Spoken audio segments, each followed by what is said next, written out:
बिस्मिल्लाहिर्रहमानिर्रहीम। आज हम ए लेवल अकाउंटिंग जिसका कोड है 9706/32, इसका अक्टूबर नवंबर 2021 का पेपर 3 करने जा रहे हैं। और पेपर 3 में question number 1, 2 and 6 already recorded हैं, आपको क्लासेस एकेडमी के यूट्यूब चैनल की प्लेलिस्ट में मिल जाएंगे।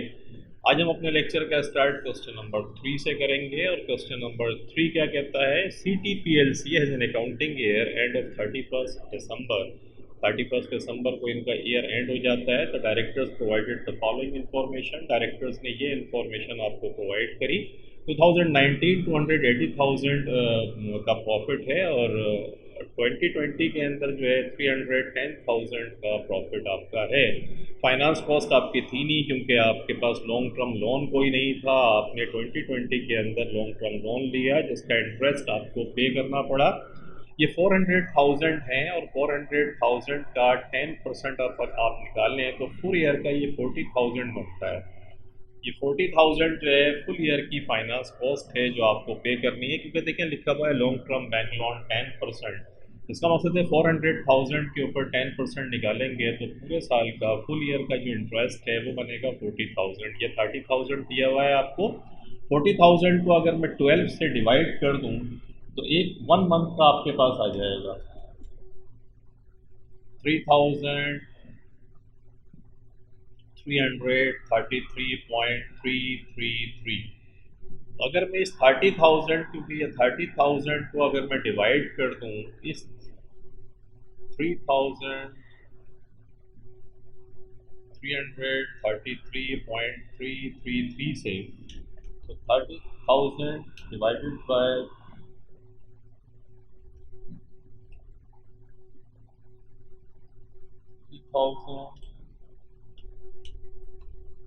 30,000 डिवाइडेड बाय 333.333 से जब डिवाइड करता हूँ तो ये 9 आते हैं, 9 मंथ्स। इसका मकसद है कि जो इंटरेस्ट आपको नज़र आ रहा है 30,000, ये एक्चुअली 9 मंथ्स का इंटरेस्ट है। और 9 मंथ्स का इंटरेस्ट आपने कैसे निकाला कि इस 40,000 को आपने 12 से डिवाइड किया तो 3,333.333 आपके पास पर मंथ का इंटरेस्ट आया। आपने इस 30,000 को इस 3,333.333 से जब डिवाइड किया तो यू गेट द फिगर 9। और 9 मंथ्स का मकसद है कि 9 मंथ्स का इंटरेस्ट है। तो 9 मंथ्स का इंटरेस्ट का मकसद हुआ कि अप्रैल 1, 2020 को आपने ये लॉन्ग टर्म लोन लिया था। That's the point. उसके बाद ऑर्डिनरी शेयर कैपिटल है $0.50 का एक शेयर है और $1 मिलियन की इसकी अमाउंट है। $1 मिलियन का मकसद हुआ कि $1 मिलियन को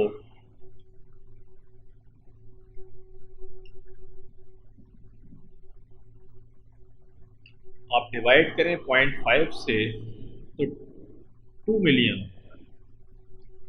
million shares, number of shares आपके पास आ गए। 2 मिलियन शेयर्स एक्चुअली आपके पास हैं और पर शेयर जो है वो $0.5 का है। तो इसीलिए 1 मिलियन की कॉस्ट है क्योंकि हाफ हो गया अभी। तो ये आपको याद रखना चाहिए। मार्केट वैल्यू ऑफ एक शेयर की वैल्यू $1.60 थी और 2019 में और 2020 के अंदर ये बढ़कर 2 हो गई। इसका मकसद है ओवरऑल मार्केट जो आपकी पोजीशन है मार्केट के अंदर वो अच्छी है और डिविडेंड्स आपको दे रहा है। दोनों ईयर्स 2019 और 20 के अंदर $150,000 का आपने डिविडेंड पे किया।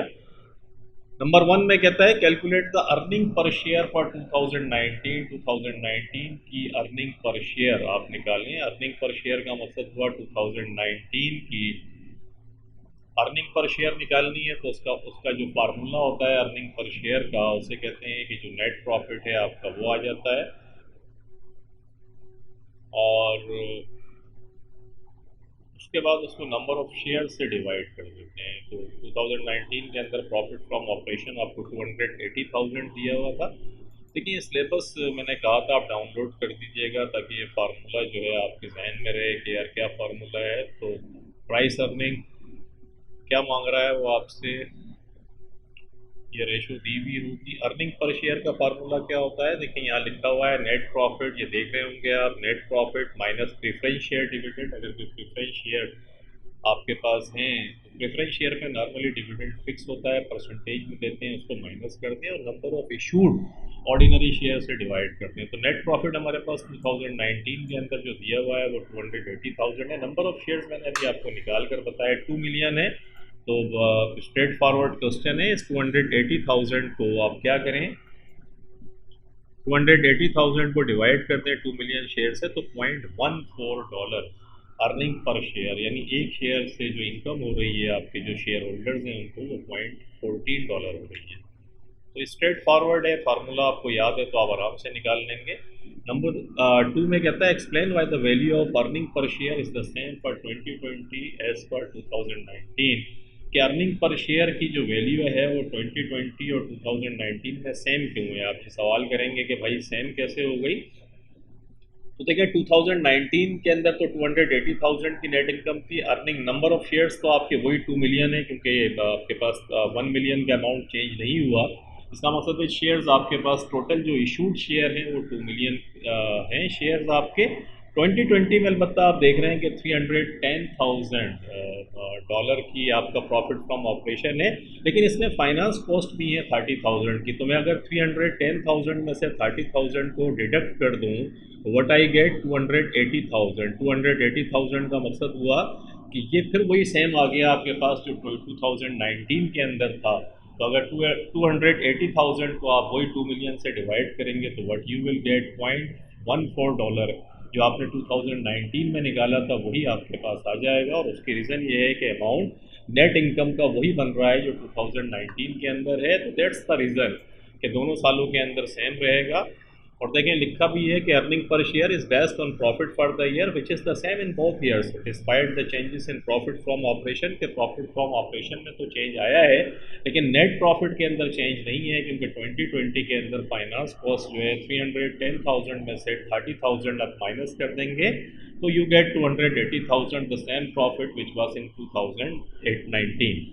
And the number of shares in issue has also not change, और नंबर ऑफ शेयर्स वही 2 मिलियन है, उनमें भी कोई चेंज नहीं आया, इसलिए ये सेम रहेगा। तो स्ट्रेट फॉरवर्ड क्वेश्चन था और स्ट्रेट फॉरवर्ड आंसर है। नंबर बी में कहता है calculate to 2 decimal places for 2019 and 20। 2019 and 20 के अंदर the price earning ratio, the dividend yield. The price earning ratio का फार्मूला क्या होता है हम यहाँ देखते हैं। प्राइस अर्निंग रेशो का फार्मूला है market price per share divided by earning per share. Earning per share अभी हम निकाल कर आ रहे हैं, अर्निंग पर शेयर हमारी 2.14 है। और मार्केट प्राइस पर शेयर क्या है, मार्केट प्राइस पर शेयर इसने हमें दी है 2019 की भी दी हुई है 1.60 और 2020 की भी दी हुई है 2। तो 1.6 को हमने ऊपर रखा और 0.14 अर्निंग पर शेयर जो हमने ऊपर निकाल ली है, क्योंकि फार्मूला है market price per share divided by earning per share, इससे हमने 11.43 हमने निकाल लिया। अर्निंग पर शेयर हमारे पास ये आ गई कि 1.6 को डिवाइड करा हमने 0.14 से, तो 11.43 आपके पास ये प्राइस अर्निंग रेशो आ गई आपके पास। इतने परसेंट आप अर्न करते हैं प्राइस अर्निंग रेशो। और इसी तरीके से आपने 2020 का निकाल लिया कि $2 को ऊपर रखा, क्योंकि मार्केट प्राइस पर शेयर आपकी क्या थी 2 थी, तो 2 और 0.14 चेंज नहीं होगा, तो ये 14.29 आ गई। 14.29 आने का मकसद ये हुआ कि यहाँ पर आपका देखिए इंक्रीज हुआ है ये प्राइस अर्निंग रेशो के अंदर। तो that's the point, price earning ratio आपने निकाल ली।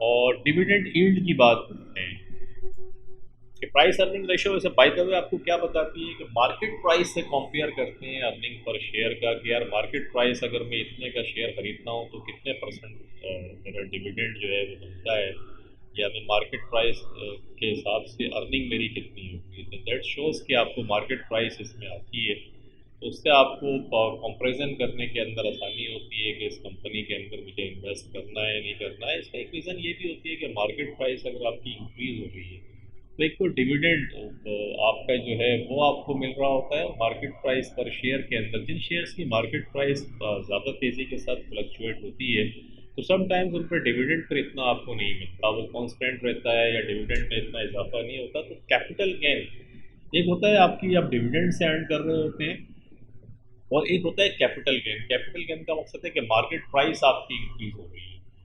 तो अब डिपेंड करता है कि वो लोग जो कंसिस्टेंट इनकम चाहते हैं, कि जो चाहते हैं डिविडेंड हमें मिलता रहे, वो फिर नॉर्मली जिन शेयर्स की वैल्यू मोर और लेस सेम रहती है, बहुत ज़्यादा फ्लक्चुएशन नहीं आती, वहाँ वो इन्वेस्ट करते हैं क्योंकि डिविडेंड वहाँ मिल रहा होता है।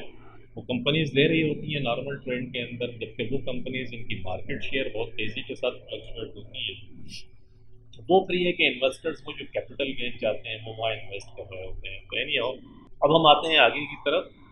डिविडेंड यील्ड, डिविडेंड यील्ड का फार्मूला क्या है? डिविडेंड यील्ड का देखिए फार्मूला है कि डिविडेंड पेड एंड प्रोपोज, के डिविडेंड जो पे करा और जो प्रोपोज है आपका वो, और उसमें मार्केट प्राइस पर शेयर को आप नीचे रख देते हैं। तो मार्केट प्राइस पर शेयर आपको तो पता है दोनों की सेम है, इसीलिए देखिए 1.60 और 2 आपको लिखा हुआ नज़र आ रहा होगा नीचे। इसके अलावा ये जो आपके पास जो डिविडेंड है पर शेयर, डिविडेंड पर शेयर कैसे आएगा? आपके पास 150,000 का डिविडेंड पे किया है, ये देखिए, देख रहे हैं, और नंबर ऑफ शेयर आपके कितने हैं, इसको आपने डिवाइड कर दिया 2 मिलियन। नंबर ऑफ शेयर्स आपको पता है 2 मिलियन थे, अभी हम निकाल कर आ रहे हैं।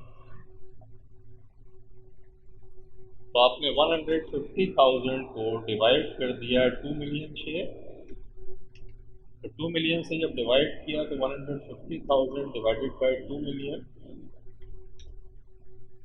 तो 0.075, ये 0.075 जो है ये आपके पास आ गया। 0.075 ये आपके पास, देखें आप कैलकुलेशन कीजिएगा, ये आपके पास आ जाएगा। इसको आपने दोनों दफ़ा ऊपर रखा क्योंकि दोनों में चेंज नहीं है, दोनों सालों के अंदर 150,000 का डिविडेंड पे किया है, और ये आपके पास डिविडेंड यील्ड आ गई। डिविडेंड यील्ड का मकसद है क्योंकि डिविडेंड चेंज नहीं हुआ, आप देख रहे हैं बड़ा सिंपल है, डिविडेंड चेंज नहीं हुआ लेकिन मार्केट प्राइस के अंदर शेयर, जो मैं आपको समझा रहा था, तो मार्केट प्राइस बढ़ गई आपकी। अब आप एक शेयर $2 में खरीदेंगे इस कंपनी का, और 2019 में $1.60 की इन्वेस्टमेंट के ऊपर आप 0.075 जो है वो आप कमा रहे थे पर शेयर के ऊपर, तो डेफिनेटली देखें परसेंटेज आपकी ज़्यादा थी। अब आपको $2 इन्वेस्ट करके भी वही डिविडेंड मिल रहा है, तो ये परसेंटेज आपकी कम हो गई। देख रहे हैं आप, ये बड़ा सिंपल है लॉजिकली तौर पे, ये आपके पास आ गया। इसी तरीके से ये प्राइस अर्निंग रेशो, अब आप ऊपर अगर आप देखें तो प्राइस अर्निंग रेशो आपकी बढ़ गई। प्राइस जो आप पे कर रहे हैं, मार्केट प्राइस पे कर रहे हैं, अर्निंग क्योंकि आपकी सेम है, इसलिए प्राइस अर्निंग रेशो अगर आपकी बढ़ रही है तो वो कोई अच्छा इंडिकेटर नहीं होता। प्राइस अर्निंग रेशो जितनी लोअर साइड के ऊपर होगी और कंपैरिजन के अंदर इतना बेहतर है। तो 2019 का जो ईयर था वो इन्वेस्टर्स के लिए, उन इन्वेस्टर्स के लिए बेहतर था क्योंकि कम डॉलर शेयर की प्राइस कम थी और डिविडेंड उनको वही मिल रहा था, 2020 के अंदर डिविडेंड मिला। तो ये प्राइस अर्निंग रेशो इन 2 ईयर्स की आपने निकाल, सॉरी बल्कि डिविडेंड यील्ड आपने निकाल ली। डिविडेंड यील्ड का फार्मूला मैंने आपको समझाया अभी, यहाँ से आपने देख लिया। ये आपकी ये दो चीज़ें भी हो गई। आगे कहता है state the date on which the bank loan was received, वो डेट बताएं जिस डेट को बैंक लोन लिया। ये मैं पूरा समझा के आगे आ गया हूँ आपको। अभी मैंने आपको बताया था कि अप्रैल 1 2020 के अंदर ये लिया, और अभी आपको देखा था पूरी कैलकुलेशन करके बताई थी, तो ये वाला पार्ट तो हो गया है। आगे आए, कहता है explain the significance of the changes which have taken place between the 2 years, कि वो चेंजेस बताएं जो इन 2 सालों के अंदर इंपॉर्टेंट किस्म की चेंजेस आपकी हुई हैं। तो इंपॉर्टेंट किस्म की जो चेंजेस हुई हैं वो क्या हुई हैं, वो बड़ा सिंपल है, आपने अभी मैं आपको पूरा एक्सप्लेन भी करके आ रहा हूँ कि the receipts of loan has increase liquidity, के लोन आपको पता है 2020 के अंदर आपने लिया, लोन का मकसद है लिक्विडिटी बढ़ गई, पैसा आपके पास आया, और करंट रेशो और क्विक रेशो जो है वो आपकी इंक्रीज हो जाएगी क्योंकि कैश आपके पास आया, करंट एसेट्स बढ़ जाएंगे, करंट एसेट्स बढ़ेंगे तो लिक्विडिटी और क्विक रेशो आपकी इंक्रीज हो जाएगी। And it would appear that the new capital is already enabling profit from operation to be increase, और आपने देखा कि प्रॉफिट फ्रॉम ऑपरेशन 280,000 से 310,000 हो गया, तो प्रॉफिट फ्रॉम ऑपरेशन भी आपका बढ़ा। The loan will cause capital employed to increase, capital employed आपका दो चीज़ों पर मुश्तमिल होता है, एक शेयर कैपिटल आपका हो गया, एक लॉन्ग टर्म लोन, वो इंक्रीज हो जाएगा। And this along with profit will affect return on capital employed, profit भी बढ़ गया तो रिटर्न ऑन कैपिटल एम्प्लॉयड आपका चेंज होगा। The loan increases the risk of the company, company का रिस्क बढ़ जाता है, and causes gearing ratio two rise, gearing ratio आपको पता है क्या होती है कि लॉन्ग टर्म लोन को कंपेयर करते हैं शेयर कैपिटल से कि कितना शेयर कैपिटल लगा हुआ है, कितना कैपिटल है और कितना आपका लोन है। तो जितना लोन बढ़ेगा गेयरिंग रेशो बढ़ जाएगी आपकी, और वो कंपनी के लिए रिस्क होता है। Loan interest must now be paid will reduce profit, loan का इंटरेस्ट पे करना पड़ेगा और प्रॉफिट आपका कम हो जाएगा।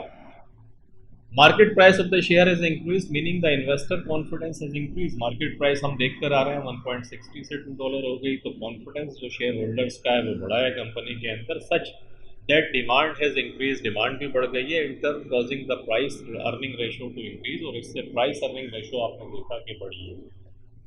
तो प्राइस अर्निंग रेशो का मकसद है कि मार्केट प्राइस शेयर की इंक्रीज हो गई है, ऑल्दो उनके डिविडेंड जो था अर्निंग पर शेयर आपकी जो है वो मोर और लेस सेम थी।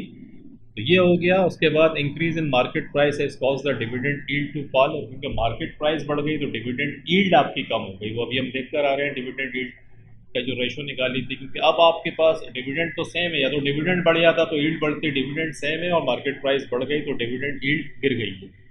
A new investor would receive a lower return for the amount invested, जो पैसा वो लगाएगा उसकी यील्ड उसको कम मिलेगी। The shares would be less attractive to an investor who needed an annual income, और जो मैं आपको बता रहा था कि अगर उसे डिविडेंड की ज़रूरत है तो वो फिर इंटरेस्ट रेट कम होगा।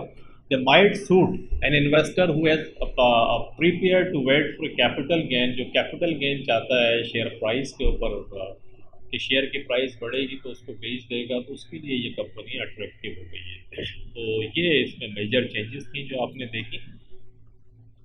Then the two financial statements in which a company would record dividend paid कहाँ रिकॉर्ड करेंगे, तो statement of changes in equity, जिसके अंदर आप रिटेन अर्निंग में से इसको माइनस करके दिखाते हैं, वहाँ आएगा। एक अगर आप कैश फ्लो स्टेटमेंट बना रहे हैं तो डिविडेंड पेड जो है वो कैपिटल जो आपकी जो फाइनेंसिंग एक्टिविटीज़ होती हैं उसके अंदर आप उसको शो करेंगे। तो ये दो जगहें होती हैं, statement of changes in equity हो गई और स्टेटमेंट ऑफ कैश फ्लो आपका, यहाँ आप इसको दिखाएंगे।